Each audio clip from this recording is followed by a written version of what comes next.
Beneath the dust of southern Mesopotamia, archaeologists uncovered thousands of clay tablets that were never just simple records. Once deciphered, they revealed a world older and far more complete than the beginning of history we imagine. In the earliest writings, Sumer does not rise from small villages.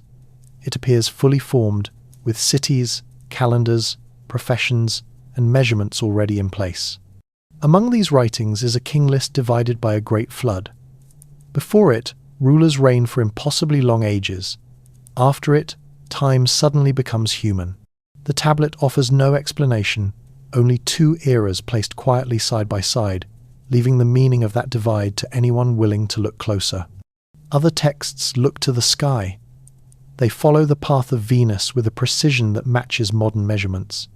They map constellations, assign seasons to stars, and mark the slow drift of the heavens across cycles that last far longer than a human life. These records do not read like the work of a civilization just beginning to understand the sky. They read like the continuation of an older practice, carried forward by people who already knew which patterns to follow. Flood stories echo across Eridu Genesis, Atrahasis, and Gilgamesh, describing a wall of water that ended an earlier age. Excavations at Uruk and Kish later uncovered deep layers of silt beneath ancient foundations, silent traces that seem to match the tales. Even their language adds to the mystery. Sumerian enters history fully formed, with no relatives, no simpler stages, and capable from the first line of recording law, trade, ceremony, and observation. Their tablets list medicines, metals, and techniques that feel refined rather than experimental. In their own myths, the Sumerians called the foundations of civilization Mi, describing law, craft, music, and architecture not as inventions, but as things received and guarded. Later, Babylonian and Assyrian scribes copied these tablets again and again, carrying memories far older than their own kingdoms. In this video, we follow those traces in clay, a civilization that seems to appear all at once, measures the heavens, survives a flood, and remembers a past that does not fit the history we think we know. If you enjoy stories about ancient history and lost civilizations, do not forget to like this video, subscribe for more, and share your thoughts in the comments. Across the southern reaches of Mesopotamia, clay tablets rose from the ruins of ancient cities and reshaped what we believed about the earliest chapters of civilization. Fired and hardened thousands of years ago, these tablets endured when walls collapsed and archives burned. Today, more than 40,000 survive, and they carry records of kingship, astronomy, trade, law, medicine, and memories of a world the Sumerians said existed before the flood. Their contents do not look like the beginnings of civilization. Instead, they reveal a culture that was already working with the confidence of long experience. When scholars first deciphered these tablets in the late 19th century, they expected simple records from a society learning to write. Yet the earliest texts show cuneiform used for sophisticated administration. They contain grain rations, labor lists, contracts, hymns, star observations, and detailed accounting systems. Even in their earliest form, the symbols appear fully functional, not experimental. There are no simpler stages preserved, and no incomplete prototypes. Writing enters history already mature. Archaeology revealed the same surprise. In the deepest levels of Uruk, dating to the late 4th millennium, before Common Era, excavators uncovered monumental temples, broad courtyards, standardized brickwork, and entire districts laid out with careful alignment. The Ana complex, one of the oldest known architectural centers, shows deliberate planning even in its earliest layer. Storage rooms, ceremonial halls, workshops, and administrative areas appear side by side, shaped by builders who understood scale, organization, and mass production. These discoveries challenged the expected pattern of development. Normally, early urbanization leaves a trail of trial and error buildings, shifting pottery styles, and slow steps toward complexity. In Sumer, that trail is faint. The Ubaid period before Sumer shows settled communities, yet nothing that predicts the sudden rise of cities with writing, industry, and monumental architecture. The transition is too swift and too complete. Administrative tablets from Uruk offer another view into this early complexity. Dated to around 2600, before Common Era, they contain job titles, food allotments, contracts, and property divisions. They reveal a bureaucracy developed enough to track workers, livestock, grain, textiles, and temple goods. The format resembles later Babylonian archives, even though the two are separated by many centuries. Such continuity suggests a system that did not suddenly appear, but was already well established when writing first emerges. Some archaeologists look to environmental studies for answers. Geological surveys show that during the early Holocene, the Persian Gulf extended far inland and then slowly retreated. Between 6000 and 4000, before Common Era, rising seas covered a broad coastal plain that may once have held settlements now unreachable for excavation. If earlier stages of urban or pre-urban development existed there, they remain hidden beneath the water. Without access to that region, the earliest visible layers of Sumer appear with a suddenness that defies the expected path of evolution. The tablets add another layer to the puzzle. Nowhere in the earliest Sumerian texts is there any mention of a time before cities or writing. They do not describe ancestral migrations, technological discoveries, or the invention of crafts. They hold no memory of a shift from village life to urban life. When the Sumerians speak, they speak as people who have always lived in a structured world. Their earliest lexical lists include dozens of professions, such as metalworkers, potters, scribes, seal cutters, brewers, weavers, carpenters, priests, and physicians. This wide range of specialization suggests knowledge built across generations. Yet no earlier written record explains how such specialization formed. Urban engineering tells the same story of maturity. Irrigation canals were set with precise gradients. Brick molds followed consistent ratios across cities. Foundations were reinforced with layered materials that increased stability. These methods appear in the earliest architectural phases we can reach, with no simpler versions preserved beneath them. The builders who raised Uruk and Eridu were not experimenting. They were applying established principles. One detail stands out. The Sumerians never claimed to be the first. Their myths speak of earlier cities washed away by a great flood, of kingship descending to earth in ages now lost, and of knowledge guarded by priests and rulers who survived that disaster. To modern historians, these are symbolic stories. To the Sumerians, they were inherited memory. The result is a contradiction at the heart of human history. Sumer should mark the beginning of civilization, yet everything about it suggests continuity from something older, something we have not yet found. And in the gap between the ruins we can uncover and the origins the Sumerians remembered, the mystery truly begins. Among the clay tablets recovered from ancient Mesopotamia, a group of documents stands out for its unusual structure. These tablets, found at Nippur, Lhasa, Shuruppak, and later in the Royal Library of Ashurbanipal at Nineveh, preserve a continuous line of rulers copied by scribes across many centuries. The versions differ in small details, yet they share the same order of kings, the same sequence of cities, and the same division between an age before the flood and an age after it. The list begins with Eridu, a site in southern Iraq where archaeology uncovered a mound built from layer upon layer of temples.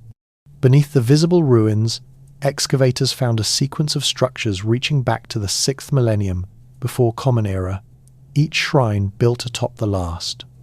In the King List, Eridu is named as the first city to hold kingship. Its first ruler is Alulim, whose reign is recorded as 28,800 years.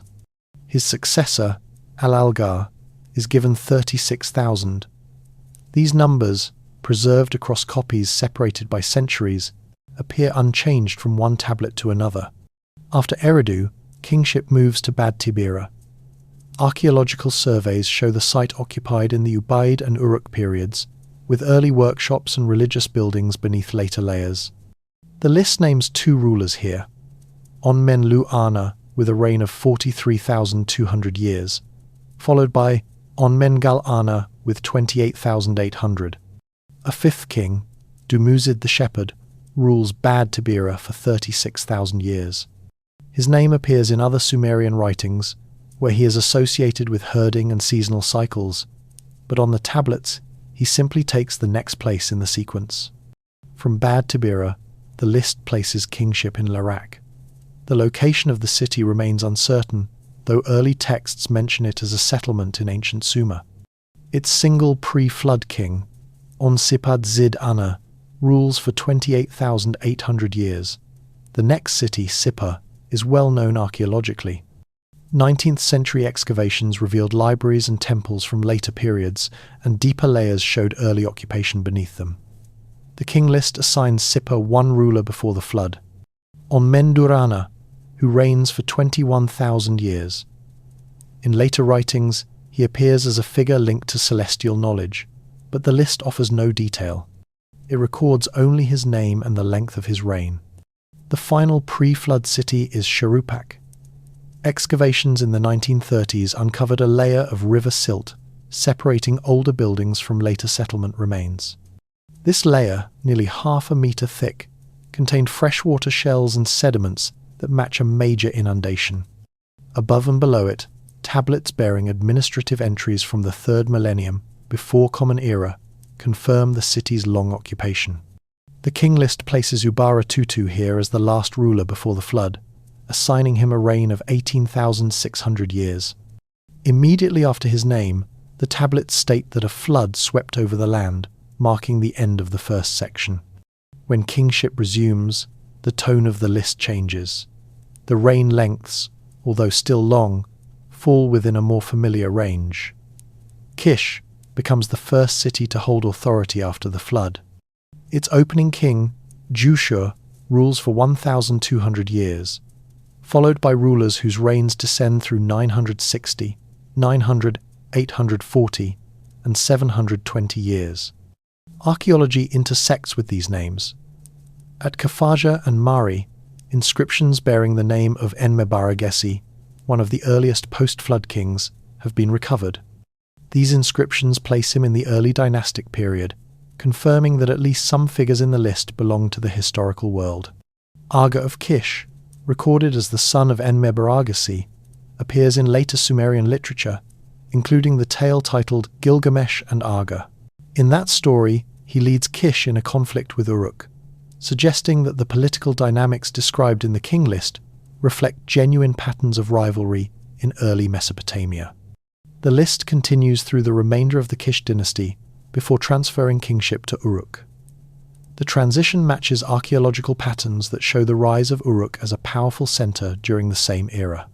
The rulers of Uruk listed on the tablets include Enmerkar, Lugalbanda, and Gilgamesh.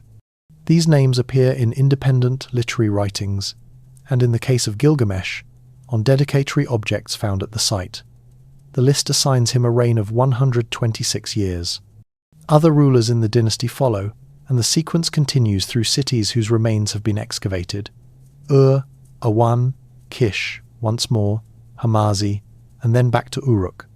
Each shift of kingship aligns with known changes in power, documented by archaeological layers, inscriptions, and temple archives. At Ur, the rulers listed match the early dynastic kings whose tombs were uncovered by Leonard Woolley in the 1920s. The royal cemetery revealed graves filled with gold, lapis lazuli, musical instruments, and chariots. Some tombs contained seals bearing the names of kings and queens, known from later copies of the King List. These discoveries offered physical evidence for royal lines remembered in the tablets. The list continues its movement through dynasties. At Lagash, rulers such as Eonatum and Enanatum are not listed, but the city's archives reveal military and administrative activity that fits the era in which the King List places neighbouring dynasties. At Adab, tablets from the 3rd millennium contain partial references to kings and officials, offering more context to the shifting centres of power named in the list. The Weld Blundell prism, the most complete version discovered, contains more than 100 entries. It presents rulers from Kish, Uruk, Ur, and Awan in uninterrupted succession, each one carefully inscribed in cuneiform columns. The precision suggests that the scribe was copying from an older and respected source. The Nippur tablet, although broken, follows the same structure. The Nineveh copy from Ashurbanipal's library preserves the same pattern. The consistency across these versions, produced in different centuries and different cities, indicates a long tradition of transmission. As the list moves forward, reign lengths grow shorter. The kings of later dynasties rule for spans measured in decades rather than centuries. By the time the sequence reaches rulers who lived during the Akkadian period, the numbers resemble those found in independent inscriptions and administrative records. The cities named continue to match known archaeological sites, forming a chain of political transitions that moves through the early dynastic landscape of southern Mesopotamia. Near the end of the preserved tablets, the lines become fragmented. Some names survive only in partial form, their titles missing due to cracks in the clay. Other entries remain clear, listing rulers from Isin and Larsa whose histories are known from excavated tablets. The King List records each ruler briefly, offering only a name, a city, and a length of reign, before moving on to the next. The tablets end in the same way they begin. They present a simple sequence of rulers, written in the same concise style, without commentary or explanation, ready for the next scribe to press into clay. Traces of Mesopotamian astronomy first appear in places where no one expected them. A broken chamber floor at Uruk revealed a small cluster of tablets tucked beside a collapsed wall. Far to the north at Sippar, temple debris concealed fragments covered in neat columns of numbers. At Kish, scribes once worked inside narrow rooms whose shelves had long since turned to dust, leaving only the tablets behind. And in the ruins of Nineveh, more than 100 pieces were found scattered across the palace of Ashurbanipal, as if a library had fallen in a single violent moment. When these discoveries were gathered together, they formed a continuous thread of observation that had stretched from the age of Sumer to the rise of Assyria. One branch of that thread led to a set of records now called the Venus Tablets of Amisaduqa. The surviving copies were pulled from the rubble of Ashurbanipal's library in the 19th century, but the entries they contain reach back much further. They describe events during the reign of Amisaduqa, a king who lived in the 17th century before Common Era. The scribes who preserved these records noted that they were repeating information from older sources, and the structure of the data confirms this. The tablets follow Venus through its appearances and disappearances in the morning and evening sky, cycle after cycle, with each 584-day rhythm matching modern astronomical values with striking accuracy. Such precision points to the work of many generations. Observers tracked when Venus first rose, when it faded into the sunlight, and how long it remained invisible. These intervals repeat every 8 years, and the tablets record them as if the pattern had been known for a very long time. Archaeology supports this picture. Excavations at the Anu Ziggurat in Uruk uncovered early foundations aligned toward the rising points of bright stars. At Mari, a palace room carried a painted ceiling where constellations were set across a field of deep blue. At Sippar, the temple of Shamash yielded faint traces of early solar observations. These sites show that the habit of measuring the sky had taken root centuries before the Venus tablets were written. Another part of the tradition is preserved in the work called Mul Api. Copies turned up at Assur and Nineveh, while smaller fragments appeared at Babylon and Sultan Tepe. The two tablets that form this work describe constellations rising in seasonal order, the changing lengths of days and nights, the shifting course of the moon, and the paths followed by Jupiter, Mars, Saturn, and Mercury. Many of the constellations named in Mul Apin already appear on cylinder seals from the early dynastic and Akkadian periods, suggesting that the celestial patterns recorded by later scribes were drawn from older artistic memory. Archaeology adds further detail.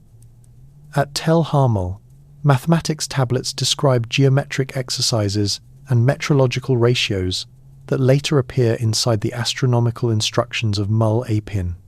At Nippur, early administrative tablets mention officials called Watchers of the Night, whose duty was to record celestial rise times. These glimpses show how sky watching had been woven into temple work and scribal training long before Babylonian astronomers refined the system. Within Mul-Apin are passages that give instructions for predicting lunar eclipses and for reading the length of shadows cast by gnomons at different seasons. Others describe the way the moon approaches and retreats from the path of the sun month after month.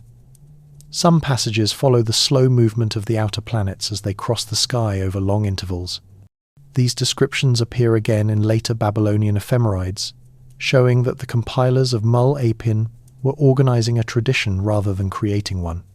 A handful of lines in the tablets hint at an even longer span of observation.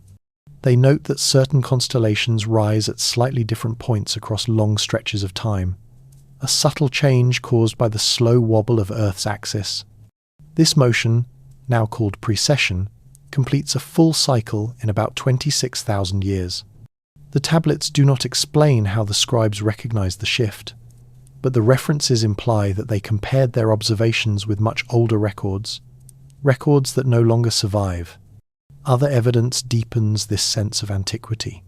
At Haran, a center of lunar worship, structures from the 2nd millennium before Common Era align with lunar standstills, events that occur only once every 18.6 years. At Kafaja, a circular shrine holds foundations oriented toward the rising of Sirius. And at Tel Brak, hundreds of small eye idols discovered in temple layers suggest early symbolic attention to the sky, although their meaning has faded with time. During the Old Babylonian period, scribes kept astronomical diaries, recording sky conditions, eclipses, comets, weather, and market prices day by day. Later versions from the 1st millennium before Common Era survive in large numbers at Babylon, and the consistency of their format suggests that earlier generations kept similar records. These diaries reveal the human side of a long tradition. Scribes in temple courtyards watched the rise of dawn over the horizon, marked the first glimmer of a planet, and added the entry to a line of observations that others would one day consult. Excavations at Nineveh revealed even more evidence.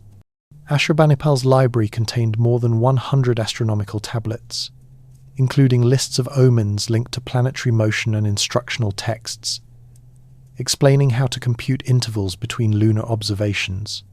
Preserved among them were fragments of much older works, copied repeatedly by scribes who treated the heavens as a field of knowledge that needed to be protected as carefully as royal records. The diviners of Mesopotamia also left artifacts that echo this celestial tradition. Clay liver models used in divination contain markings linked to lunar phases and groups of stars. Metal bands from Babylon record planetary events beside the months of the year. Cylinder seals show the bull of heaven, the goatfish, and other figures that later became zodiac constellations. These images predate the formal star lists, suggesting that the sky had been mapped in symbols long before it was mapped in writing. Taken together, the tablets and artifacts preserve a quiet but continuous memory of the heavens. They do not describe beginnings or breakthroughs. They simply continue a pattern, as if the work had always been underway. The scribes wrote their numbers with the same steady hand they used for temple accounts, and the sky they recorded carried the imprint of watchers whose lives ended long before the earliest surviving tablets were pressed into clay. Across the ruins of ancient Sumer, archaeologists found objects that did not fit the expectations for a Bronze Age society. Many discoveries came from temple workshops, where clay tablets lay beside tools, pigments, crushed minerals, and worn pieces of stone that still carried traces of ancient hands. When these fragments were studied together, they revealed a level of technical knowledge far beyond what scholars once believed possible for the 3rd millennium before Common Era. Some of the most detailed records came from medical tablets. In cities such as Nippur and Ur, scribes wrote lists of herbs, oils, resins, animal parts, and minerals used for treatment. The tablets often grouped ingredients by effect or by preparation method. In total, more than 200 substances appear across these lists. A few tablets included step-by-step instructions for heating, grinding, filtering, and mixing them into salves or infusions. Many ingredients appear later in Near Eastern medicine, but in Sumer they surface centuries earlier than expected. Their formulas show careful observation, measurements, timing, and the sequence of combining materials all mattered. These prescriptions were not guesses, they were procedures. Evidence of unexpected skill appears in metallurgy as well. Excavations at Tel Asmar, and Lagash uncovered furnaces lined with vitrified brick, showing that temperatures high enough to melt and purify metals had been reached repeatedly. Tablets from describe the preparation of copper, tin, silver, and gold, and even refer to specific impurities that needed to be removed. One text outlines the treatment of ore using charcoal and certain types of clay, suggesting that smelters understood how to control heat and airflow. The presence of cast objects with uniform thickness implies the use of molds and techniques that demanded experience rather than experimentation. These findings show that Sumerian metalworkers operated with a level of precision that seems more advanced than their era would suggest. Other tablets record materials found in more complex chemical work. Mentions of sulfur, ammonium salts, natron, and bitumen appear frequently.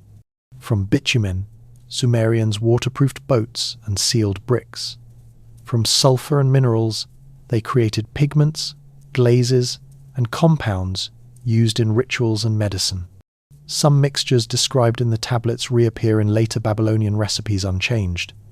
That continuity suggests that the knowledge behind them was stable and already well developed when Sumerian scribes first recorded it.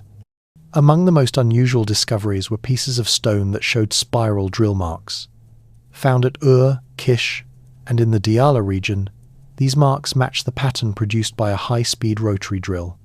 Bronze tools of the era were capable of drilling, but the consistency of the markings, the angles, and the smoothness inside the holes suggest a tool that turned faster and with more stability than simple hand drills normally allow. Some archaeologists propose that bow-driven or weighted drills were used. Whatever the mechanism, the results are precise enough that they stand out among Bronze Age artifacts. Even more striking are the quartz lenses found in Mesopotamian layers, including a well-known example from Nimrud. This object is later than Sumer, yet its craftsmanship echoes techniques that appear earlier in Sumerian workshops.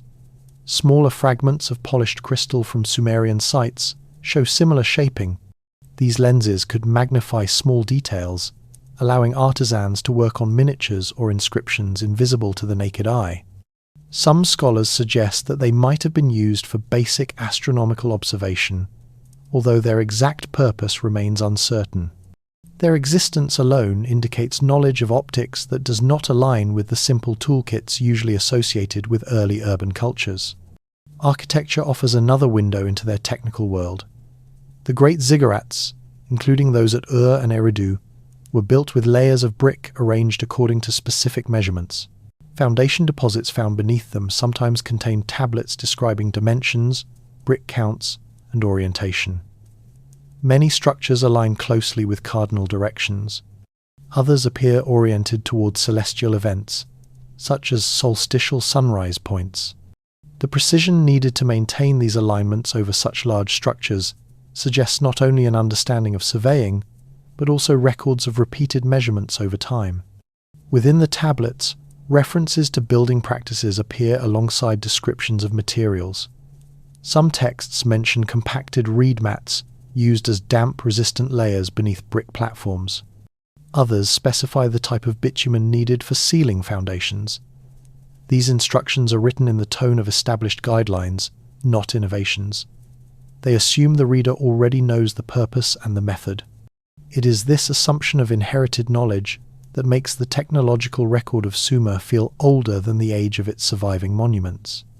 The most intriguing explanation for this comes from the Sumerians themselves. In their stories and temple hymns, knowledge is not invented, it is received. The term they used was mi, described as the set of essential foundations that allowed civilization to function. Tablets listing the mi divide them into categories: laws, crafts, music, architecture, religious roles, and symbols of authority. Each mi was a kind of pattern that shaped one part of life in the cities. To the Sumerians, these patterns were not discovered gradually, they were bestowed. Several myths describe how this transfer occurred. one of the most well-known tells of the goddess Inanna visiting the god Enki at Eridu, drinking with him through the night, and leaving with the me in her possession. She carried them back to her city, Uruk, where the forms of civilization took root. Later, copies of the story preserved lists of the me, sometimes in slightly different order, but always with the same idea. The foundations of human knowledge came from an earlier time and were delivered into the hands of the people. Outside myth, other tablets reinforce this sense of continuity. In priestly schools of the Old Babylonian era, students practiced Sumerian even though Akkadian had become the spoken language. They memorized lists of temple offices, ceremonial roles, and building terms that had survived unchanged for centuries. Much of this material was already ancient to them. Bilingual tablets found at Nippur show side by side explanations of words whose origins the scribes themselves no longer understood. Yet the scribes copied them faithfully because they were part of the inherited structure of their world. Taken together, the evidence from technology and the story of the me point toward a civilization whose knowledge arrived fully shaped. Whether this knowledge came from long practice in earlier settlements, now lost to rising waters and shifting soil, or whether it reflects a memory of an even older tradition, the Sumerians did not claim it as their own invention. They presented themselves not as creators, but as custodians, people who carried forward skills, formulas, and principles that had reached them from a time before their own. And in the ruins they left behind, that sense of inheritance remains visible. In bricks set to celestial lines, in lenses polished from quartz, in drill marks spiraled into stone, in tablets listing medicines and metals, and in the quiet confidence with which their scribes described the patterns of a world they believed had been handed to them long ago. Across Mesopotamia, it was the priesthood that kept the Sumerian world alive long after its cities had crumbled. Each generation of scribes copied the tablets left by the one before them. When Sumer faded and Babylon rose, the Babylonians copied Sumer's myths, laws, star lists, medical texts, and temple records. When Babylon later fell to Assyria, the Assyrians copied them again, storing thousands of tablets in their royal archives. The most famous of these collections is Ashurbanipal's library at Nineveh, where more than 20,000 tablets were uncovered. Many carry notes from the scribes saying they were reproducing older texts. Some Babylonian copies state that they were taken from even earlier Sumerian originals, and those Sumerian tablets, in turn, often hint at traditions that were already ancient in their own time. The Gilgamesh tablets show this chain clearly. The version found at Nineveh is a Babylonian copy of a Sumerian copy of an even older tale. Line by line, each scribe preserved not only the story but also the memory behind it. It is a memory that stretches back to a world they believed existed before the flood. Through this continuous copying, the priesthood protected a past that archaeology alone could never recover. Even when Sumer vanished, its voice remained. Taken together, the Sumerian tablets do more than describe an early civilization. They outline a timeline that refuses to fit the model we teach today. In their own records, Sumer does not begin at a simple starting point. It appears fully developed, with cities, mathematics, astronomy, social order, and written law already in place. Their flood stories describe older cities swept away by disaster.